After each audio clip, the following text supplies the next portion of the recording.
இந்த மசாலாலாம் சேர்த்து அரைச்சி செஞ்சு பாருங்கள். கறி குழம்பு ரொம்ப டேஸ்ட்டாக இருக்கும். வாங்க எப்படி அரைக்கிறதுன்னு பார்க்கலாமா? இதுக்கு 2 வெங்காயம் இது போல் கட் பண்ணி வச்சுருக்கேன். 5 இல்லைன்னா 6 பூண்டு பல் எடுத்துக்கோங்க.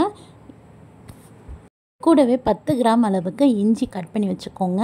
4 ஸ்பூன் அளவுக்கு மிளகாய்த்தூள், 2 ஸ்பூன் அளவுக்கு மல்லித்தூள் சேர்த்துட்டு இது போல் நல்லா அரைச்சிடலாங்க. நல்லா இந்த மாதிரி நைஸாக அரைச்சிக்கோங்க.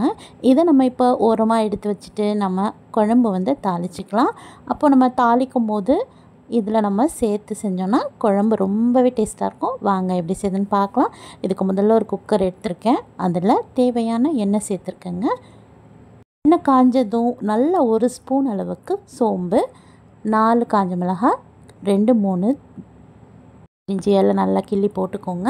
பட்டை துண்டு 1 இல்லைன்னா 2 சேர்த்துக்கோங்க. இதெல்லாம் நல்லா பொரியட்டும். நல்லா பொரியும் போது நல்ல வாசனையாக இருக்கும்.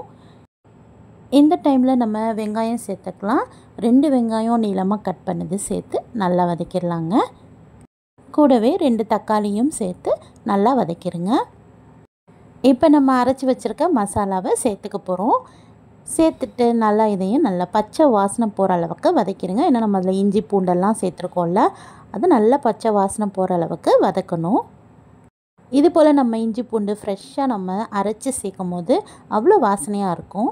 கண்டிப்பாக நீங்களும் ட்ரை பண்ணி பாருங்கள். இப்போ இது நல்லா வதங்கினதுக்கப்புறமா நம்ம கறி சேர்த்துக்கலாம். ஆட்டுக்கறி நல்லா க்ளீன் பண்ணி இது போல் சேர்த்துக்கோங்க. இதில் நீங்கள் சிக்கன் கூட சேர்த்துக்கலாம். ரொம்பவே டேஸ்ட்டாக இருக்கும். காடை சேர்த்துக்கலாம். அதுவும் இன்னும் அருமையாக இருக்குங்க. இப்போ நான் எல்லா கறியும் இது போல் சேர்த்துக்கிறேன். எல்லாத்தையும் சேர்த்துட்டு நல்லா மிக்ஸ் பண்ணி விட்டுட்டு தேவையான கல்லுப்பு இந்த டைமில் நான் சேர்த்துக்கிறேன்.